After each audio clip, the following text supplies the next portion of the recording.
Hello friends, welcome my YouTube channel education is a vision. दोस्तों, स्वागत है हमारे चैनल पर। और आज हमारा फाउंडेशन बैच है साइंस क्लास का। विज्ञान का हमारा फाउंडेशन बैच है और इसमें हमारा चैप्टर चल रहा था बायोलॉजी सेक्शन का। और इसमें हमारा टॉपिक है आज मनुष्य नेत्र। मनुष्य के नेत्र क्या होते हैं और आंख के कार्य क्या होते हैं, उनके बारे में चर्चा करेंगे। क्लास नंबर हमारी 16, क्लास नंबर 16 है आज हमारी। नेत्र क्या है?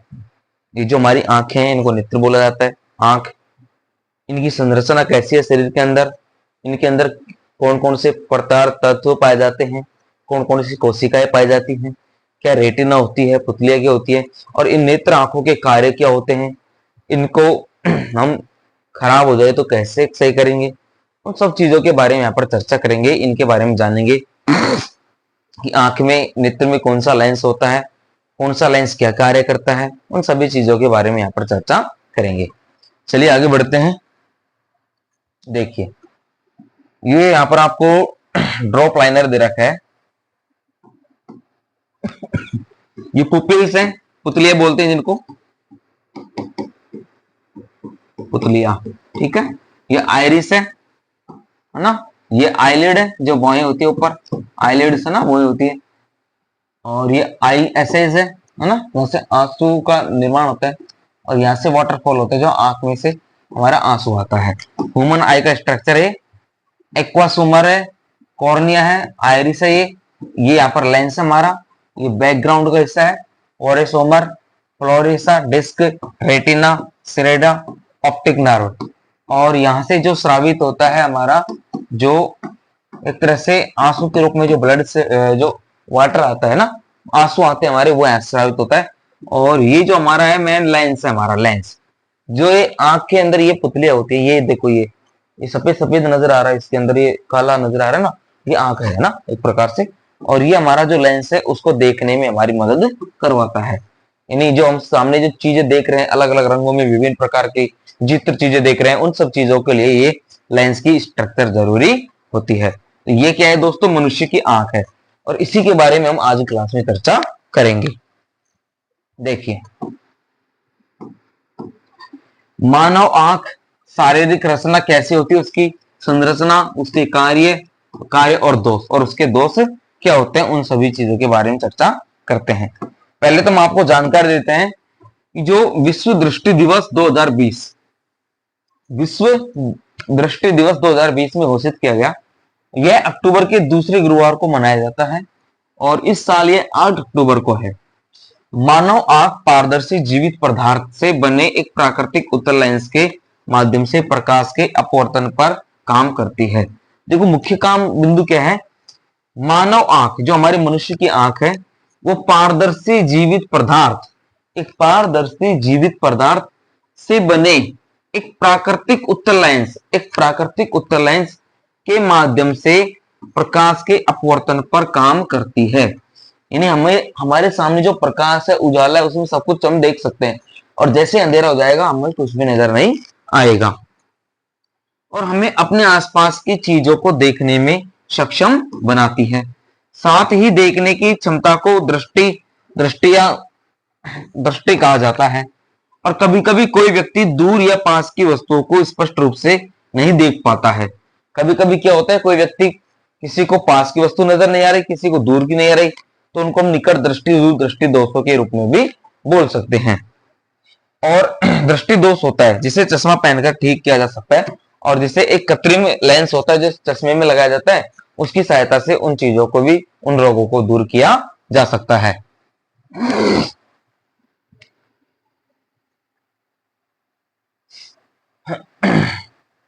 फिर बात आती है कि ये हमने देख लिया था कि मानव आंख पारदर्शी जीवित पदार्थ से बने एक प्राकृतिक उत्तल लेंस के माध्यम से प्रकाश के अपवर्तन पर काम करती है, और यह हमें अपने आसपास की चीजों को देखने में सक्षम बनाती है। और देखने की क्षमता को दृष्टि कहा जाता है। मानव आंख में कॉर्निया, आइरिस, पुतली, सिलियरी सिलियरी मांसपेशियां, आंख का लेंस, रेटिना, ऑप्टिकल तंत्रिका शामिल है। ये सारे जो मुख्य बिंदु है ये हमारे नेत्र के अंदर पाए जाते हैं, और जो हमारा नेत्र है, लेंस है, वो इसी बिंदु पर कार्य करता है, इन्हीं के ऊपर वो डिपेंड रहता है। आगे देखते हैं आंख का निर्माण कैसे हुआ। आंख का निर्माण, स्ट्रक्चर, आंख की स्ट्रक्चर कैसे होती है उस चीज के बारे में चर्चा करते हैं। आंख का अगला भाग जिसे कॉर्निया कहते हैं, हमारा जो आंख का ये अगला भाग है इसको हम क्या कहते हैं, कॉर्निया कहते हैं। पारदर्शी पदार्थ से बना होता है, ये किसी एक पारदर्शी पदार्थ से बना होता है जो एक नेचुरल होता है, प्राकृतिक होता है शारीरिक अंग के साथ, और इसकी बाहरी सतह उत्तल आकार की होती है। उत्तल आकार का मतलब बाहर की तरफ, और आंख का बाहर की तरफ बनावट होना, जैसे ये हिस्सा हो ना बाहर का, ये हमारा क्या उत्तल का हिस्सा है, तो उसी प्रकार हमारा ये आंख का बाहर का हिस्सा है मोटे टाइप में, ये क्या है, उत्तल का हिस्सा है। कॉर्निया के माध्यम से ही वस्तुओं से आने वाली रोशनी आंखों में प्रवेश करती है, और सामने जो रोशनी हमारे आंखों के, ये कॉर्निया के माध्यम से हमारी आंखों में प्रवेश करती है। कॉर्निया के ठीक पीछे आइरिस होती है, जिसे रंगीन डायफ्राम भी कहा जाता है। क्या बोला जाता है, कॉर्निया के ठीक पीछे आइरिस होती है और जिसे रंगीन डायफ्राम भी कहा जाता है। आइरिस के बीच में एक छेद होता है, और ये जो हमारी आइरिस है यहाँ पर बीच में एक छेद पाया जाता है जिससे पुतली कहते हैं, और इस छेद को हम पुतली कहते हैं। फिर इसके पीछे आंख का लेंस होता है, और फिर इसके पीछे क्या पाया जाता है, एक आंख का लेंस पाया जाता है जो उत्तल लेंस होता है। वो क्या होता है, उत्तल लेंस होता है। यह सिलियरी मांसपेशियों के सहारे होता है, और ये जो सिलियरी होती है हमारी आंखों में, ये मांसपेशियों के सहारे होती है, जिससे आंख का लेंस अपनी स्थिति में बना रहता है। जिससे आंख का लेंस क्या होता है, अपनी स्थिति में साथ के साथ बना रहता है, और आंख का लेंस लचीला भी होता है, और इस प्रकार सिलियरी मांसपेशियों की मदद से अपनी फोकल लंबाई और आकार बदल सकता है। जो हमारी फोकल लंबाई होती है, दूर की वस्तुओं को देखना, पास की वस्तुओं को देखना, उनकी दूर और पास की चीजों को हम देख सकते हैं और बदल भी सकते हैं।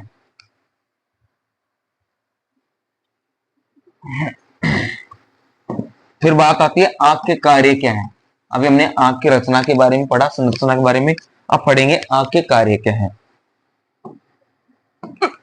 देखो, वस्तु से आने वाली प्रकाश किरणें, वस्तु से आने वाली प्रकाश किरणें पुतली के माध्यम से आंखों में प्रवेश करती हैं और आंख के लेंस पर पड़ती हैं। फिर आंख का लेंस प्रकाश किरणों को अभिसारित करता है। फिर जो वो किरणें हैं वो क्या करते हैं, लेंस जो उन किरणों को अभिसारित करता है और रेटिना पर वस्तु की एक छवि बनाता है। साथ के साथ वह रेटिना पर वस्तु की एक छवि भी बनाता है जो वास्तविक और उल्टी होती है, और वो जो छवि होती है वो वास्तविक और उल्टी होती है। रेटिना में बड़ी संख्या में प्रकाश के प्रति संवेदनशील कोशिकाएं होती हैं, और ये बात भी होती है जो रेटिना होती है उस रेटिना का मुख्य भाग होता है, और उसके प्रति जो संवेदनशील कोशिकाएं होती हैं वो रेटिना के मुख्य भाग में पाई जाती हैं, जो विद्युत संकेत उत्पन्न कर सकते हैं। विद्युत संकेत जो लाइटिंग होती है हमारी आंखों में, रिफ्लेक्शन होता है, एक तरह से एक रे बनती है, उन चीजों को क्या करती है, वो शो करती है। रेटिना पर छवि बनने के बाद, और जो छवि जो पिक्चर शो होती है, जो पिक्चर का डायफ्राम रिफ्लेक्शन बनता है हमारे आंखों में रेटिना पर, यह मस्तिष्क को विद्युत संकेत भेजती है। जैसे हमने सामने कुछ देखा तो हमारा जो मस्तिष्क है, ये माइंड है, ये ब्रेन है, इसको फील करता है, और ये फील कराता है कि सामने का दृश्य कैसा नजर आ रहा है, व्हाइट है, ब्लैक है, डार्क है, ब्लू है, ग्रीन है, रेड है, कुछ भी हो, और प्रकृति है कैसी है, बारिश हो रही है, सूखा है, धूप है, छांव है, जैसे भी वो संकेत है वो एक इलेक्ट्रिक वेव के माध्यम से हमारे जो रेटिना है वो उसको पिक्चर शो करती है हमारी ब्रेन के अंदर, और हमें छवि की अनुभूति होती है। फिर हम उसको पिक्चर्स को फील करते हैं, ये अच्छी है, बुरी है, ठीक है। और साथ ही भले ही रेटिना पर बनी छवि उल्टी हो, लेकिन हमारा दिमाग इसे सीधा समझता है। कुछ भी हो, सामने रेटिना पर छवि उल्टी है, लेकिन हमारा दिमाग इसको सामने सीधा समझेगा। अतः नेत्र का जो लेंस है वो उत्तल लेंस है और रेटिना नेत्र का पर्दा है। इस चीज को नोट करो आप, जो नेत्र का लेंस है वो कौन सा लेंस है, उत्तल लेंस है, और रेटिना नेत्र का पर्दा है, यह एक तरह से पर्दा है जिससे रिफ्लेक्ट होता है। ये हमारे आंख के कार्य है। फिर बात आती है सर आइरिस और पुतली का कार्य। अभी आइरिस और पुतली क्या कार्य करती हैं। आइरिस का कार्य पुतली के आकार को समायोजित करना है। आइरिस का कार्य क्या होता है, पुतली के आकार को समायोजित करना है। यदि आंख में प्रवेश करने वाले प्रकाश की मात्रा, यदि आंख में प्रवेश करने वाले प्रकाश की मात्रा कम है तो पुतली फैल जाती है, यानी सामने अंधेरा है तो हम ऐसे आंखों को चौड़ी करके देखेंगे, और ज्यादा प्रकाश है तो हम आंखों को सिकुड़ी करेंगे जिससे हमारी पुतलियां सिकुड़ जाती है। कम प्रकाश में पुतलियां चौड़ी हो जाती हैं और अधिक प्रकाश में पुतलियां सिकुड़ जाती हैं, ताकि अधिक प्रकाश आंख में प्रवेश कर सके। और यदि आंख में प्रवेश करने वाले प्रकाश की मात्रा अधिक है तो पुतली क्या हो जाती है, सिकुड़ जाती है, और वो कम चीजों को देखने के ऊपर डिपेंड होता है। फिर आगे देखते हैं, पुतले के आकार को समायोजित होने में कुछ समय लगता है, और ये चीज भी होती है जो पुतले का आकार होता है वो समायोजित होने में, परिवर्तित होने में थोड़ा बहुत समय लग जाता है। और यही कारण है कि जब हम अंधेरे कमरे से बाहर धूप में जाते हैं, जब हम एकदम अंधेरे कमरे से बाहर धूप में जाते हैं तो हमें अपनी आंखों में चमक महसूस होती है, एकदम से फील ब्राइट फील होता है। और हम बाहर से आने के बाद अंधेरे कमरे में प्रवेश करते हैं तो हमें कुछ समय बाद चीजें स्पष्ट दिखाई देती हैं। और जैसे हम बाहर धूप में हो पर एक अचानक आप बंद कमरे में जाओगे तो थोड़ा आपको फील होगा, वही डार्क फील होगा, और फिर धीरे धीरे चीजें आपको नजर आना शुरू हो जाएंगी।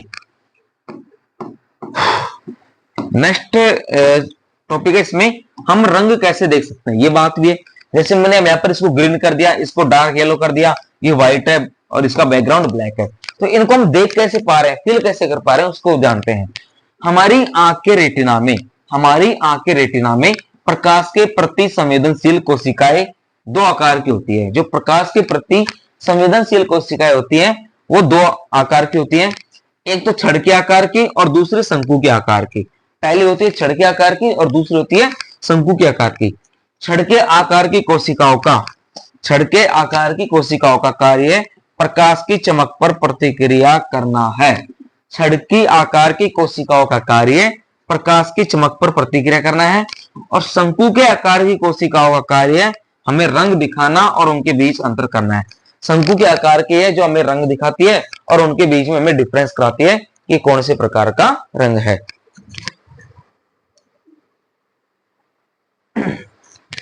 फिर आगे बढ़ते हैं, इसमें हम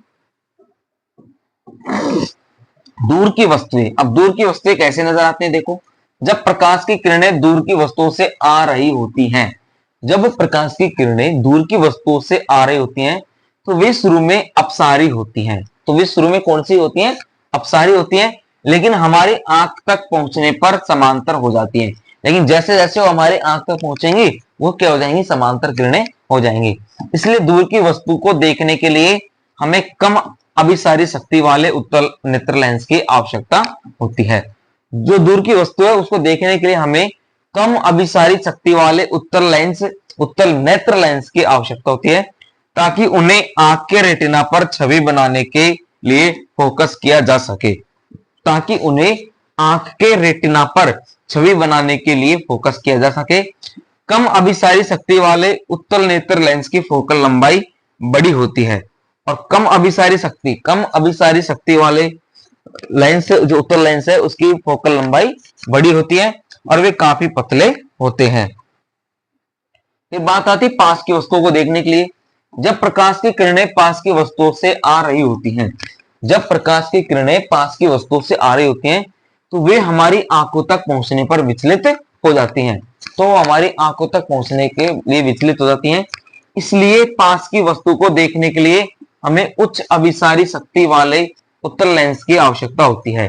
इसलिए पास की वस्तुओं को देखने के लिए, पास की वस्तुओं को देखने के लिए हमें उच्च अभिसारी शक्ति वाले उत्तल नेत्र लेंस की आवश्यकता होती है, ताकि फोकस करके रेटिना पर छवि बनाई जा सके, ताकि फोकस करके रेटिना पर छवि बनाई जा सके। उच्च अभिसारी शक्ति वाले उत्तल नेत्र लेंस की फोकस दूरी कम होती है और यह मोटा होता है, और तब ये लेंस क्या होता है, मोटा होता जाता है ना। जैसे अंधेरा होगा तो हम घूर करके देखेंगे, घूर कर देखेंगे तो पुतले ऊपर उठ जाएगी, रेटिना का जो हिस्सा है बाहर की तरफ निकल आएगा और लेंस हमें मोटा प्रतीत नजर आएगा। इसको बोलते हैं ना आंखें मोटी हो जाना, आंखें दिखाना। अब बात आती है सर इसमें आंख की समायोजन शक्ति क्या होती है, नेत्र की समायोजन शक्ति क्या होती है। देखो, आंख की दूर की तथा पास की वस्तुओं को स्पष्ट रूप से आंख के रेटिना पर केंद्रित करने की क्षमता को समायोजन या एकोमोडेशन कहते हैं। पास की तथा दूर की, आंख की पास की तथा दूर की वस्तुओं को स्पष्ट रूप से आंख की रेटिना पर केंद्रित करना, स्पष्ट रूप से आंख की रेटिना पर केंद्रित करना, फोकस करना, और उस फोकस करने की क्षमता को समायोजन या एकोमोडेशन कहते हैं। जब हमारी आंखें दूर की वस्तुओं को देखती हैं तो सिलियरी मांसपेशियां शिथिल हो जाती हैं। जब हम दूर की वस्तुओं को देखेंगे तो गौर करके देखेंगे ना कि हमें नजर क्या आ रहा है, कौन नजर आ रहा है सामने से, कितनी दूर तक हम देख सकते हैं, तब हमारी जो सिलियरी मांसपेशियां वो शिथिल हो जाती है, चौड़ी हो जाती है, और इस स्थिति में फोकस दूरी अधिकतम होती है। फोकस दूरी का मतलब सामने कितनी दूरी तक हमें फोकस नजर आ रहा है, क्या दृश्य नजर आ रहा है। फिर नेत्र लेंस प्रकाश की समांतर किरणों को अभिसरित करता है। फिर जो हमारा नेत्र लेंस है, इस नेत्र का लेंस वो प्रकाश की समांतर किरणों को अभिसारित करता है ताकि दूर की वस्तु की छवि रेटिना पर बने, ताकि जो दूर दूर की वस्तु है उनकी जो वस्तु की छवि है वो रेटिना पर बने। जब आंख दूर की वस्तु को देखती है तो उसे अनअकोमोडेटेड कहा जाता है। अनअकोमोडेट का मतलब असमायोजन कहा जाता है।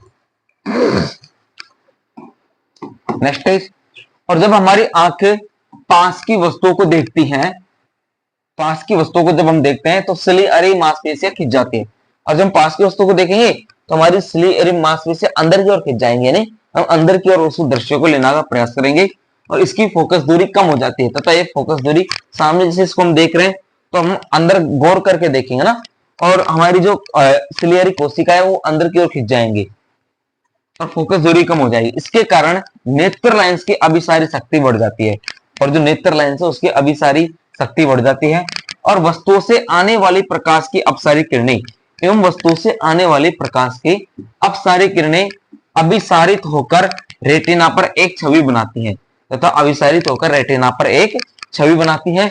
जब आंखें पास की वस्तुओं को देखती हैं, जब हमारी आंखें बिल्कुल पास की वस्तुओं को देखती हैं तो उन्हें समायोजित कहा जाता है, तब उनको हम समायोजित बोल सकते हैं।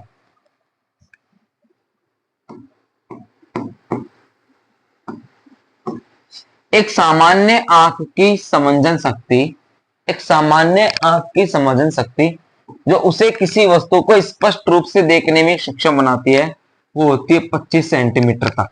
कितनी होती है दोस्तों? 25 सेंटीमीटर। एक सामान्य आंख, एक नॉर्मल आई की जो समायोजित शक्ति है दूर की वस्तुओं को पास की वस्तुओं को एक तरह से देख पाना गौर करके ठीक से, वो 25 सेंटीमीटर होते हैं। 25 सेंटीमीटर के बाद में हम और भी पास लाएंगे तो हमें धुंधला धुंधला नजर आएगा और हम चीजों को स्पष्ट रूप से नहीं देख पाएंगे।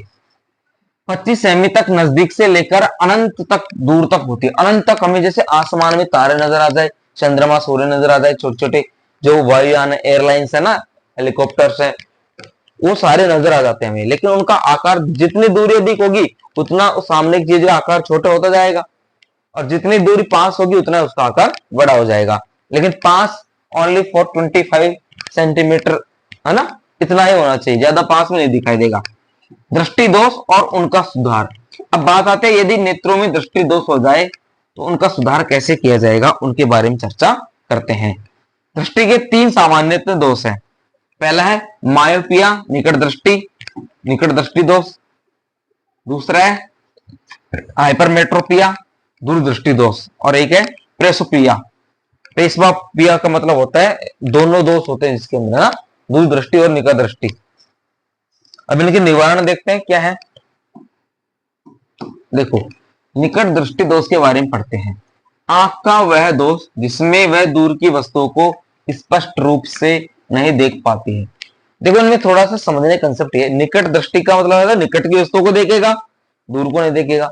दूरदृष्टि का मतलब है दूर को देखेगा, पास को नहीं देखेगा। बात सही है ना। निकट दृष्टि का मतलब क्या है? आंख का वह दोष जिसमें वह दूर की वस्तुओं को स्पष्ट रूप से नहीं देख पाती, उसे मायोपिया कहते हैं, निकट दृष्टि दोष कहते हैं। मायोपिया से पीड़ित व्यक्ति पास की वस्तुओं को स्पष्ट रूप से देख सकता है, यानी निकट की वस्तुओं को देख सकता है। मायोपिया निम्न कारणों से होता है, जैसे लेंस की उच्च अभिसारी शक्ति।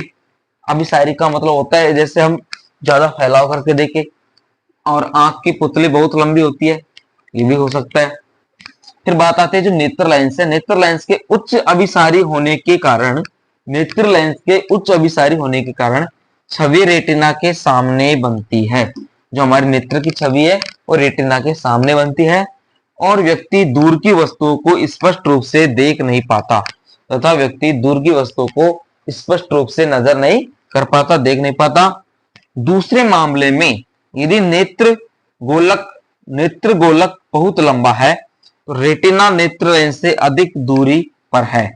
इस मामले में भी छवि रेटिना के सामने बनती है, भले ही नेत्र लेंस में सही अभिसारी शक्ति हो, भले ही नेत्र लेंस में सही अभिसारी शक्ति हो, लेकिन फिर भी वो उसी हिसाब से दूर से बनेगी। निकट दृष्टि दोष या निकट दृष्टि दोष को अवतल लेंस युक्त चश्मा पहनकर ठीक किया जा सकता है। इसके लिए कौन सा अवतल लेंस, निकट दृष्टि दोष के लिए अवतल लेंस का चश्मा पहन करके इसको ठीक किया जा सकता है। ऐसा इसलिए है कि क्योंकि जब निकट दृष्टि दोष वाली आंख के लिए उपयुक्त शक्ति का अवतल लेंस इस्तेमाल किया जाता है तो अवतल लेंस सबसे पहले दूर की वस्तु से आने वाली प्रकाश की समांतर किरणों को अपसारित करता है। अवतल लेंस क्यों लगाते हैं? अवतल लेंस क्या होता है, दूर की वस्तु को प्रकाश उसको अभिसारित करेगा, अपने यानी अपनी ओर खींचेगा, तो हमें वो चीजें स्पष्ट रूप से दिखाई देने लगेंगी। इसलिए सबसे पहले निकट दृष्टि दोष वाले आंख के दूर बिंदु पर एक आभासी छवि बनती है और अब चूंकि प्रकाश की किरणें आंख के दूर बिंदु से आती हुई प्रतीत होती हैं, इसलिए वे आसानी से आंख के लेंस द्वारा फोकस की जाती है और छवि रेटिना पर बनती है। निकट दृष्टि दोष वाली आंख के लिए अवतल लेंस का उपयोग इसलिए किया जाता है ताकि आंख के लेंस की अभिसारी शक्ति को कम किया जा सके, ताकि हम आंख से दूर की चीजों को और भी स्पष्ट तरीके से देख सके और समझ सके।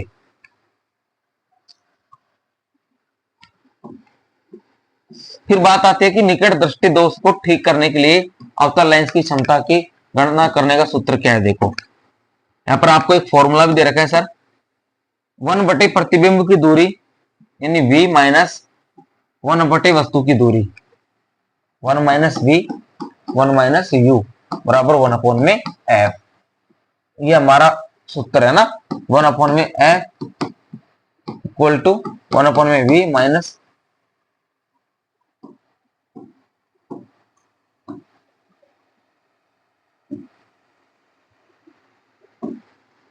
1 में u।